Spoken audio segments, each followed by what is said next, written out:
La question du déchet, moi, elle m'a intéressée dès le départ. Des déchets, on en génère tous, mais on a tous les outils à domicile pour essayer de faire bien, au moins mieux. L'idée du fondateur Jean-Marc Gansil, c'était de trouver la solution la plus vertueuse pour valoriser ces biodéchets. Et donc, il a installé une plateforme de compostage au sein de Darwin pour véritablement valoriser les biodéchets in situ.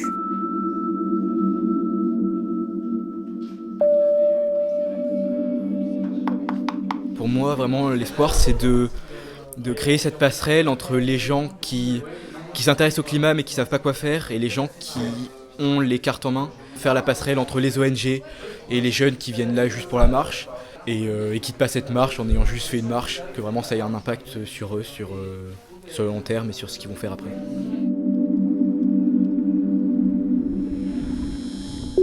Dans une civilisation effectivement du gaspillage, le zéro déchet peut être pris d'ailleurs à deux niveaux. C'est un changement au niveau de l'entreprise, voire même du système économique dans son ensemble, soit à un niveau individuel évidemment, ce qui engage un changement de mode de vie. C'est se contenter de peu, d'abandonner le superficiel pour l'essentiel.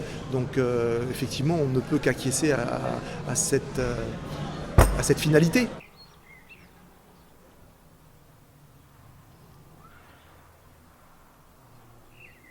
Aujourd'hui, les lycéens font la grève, les collégiens font la grève, les étudiants, 10 000 étudiants refusent d'aller dans des entreprises polluantes faire leur stage. Il y a un mouvement de société qui est en route. Il faut simplement que les élus politiques soient à l'écoute de ce mouvement citoyen et n'aient plus peur de prendre la tangente aujourd'hui. On a décidé de renommer la place sur laquelle on est place du climat. C'est une manière de dire que dans nos esprits, le climat a remplacé la bourse parce qu'on veut un avenir et que la bourse, elle le détruit. Manifeste pour le climat parce qu'il est temps d'agir. Il faut changer le mode de pensée en fait.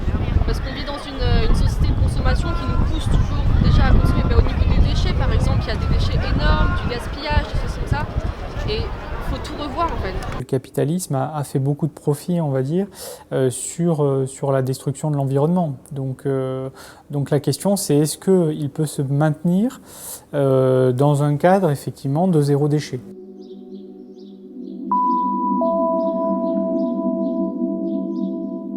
On a atteint des niveaux de dégradation de notre biosphère qui rendent illusoire la poursuite des modes de vie que nous avons, en Occident en tout cas.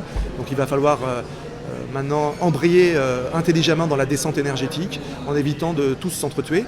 Il va falloir qu'on soit fraternel, solidaire, décroissant et qu'on le fasse tous.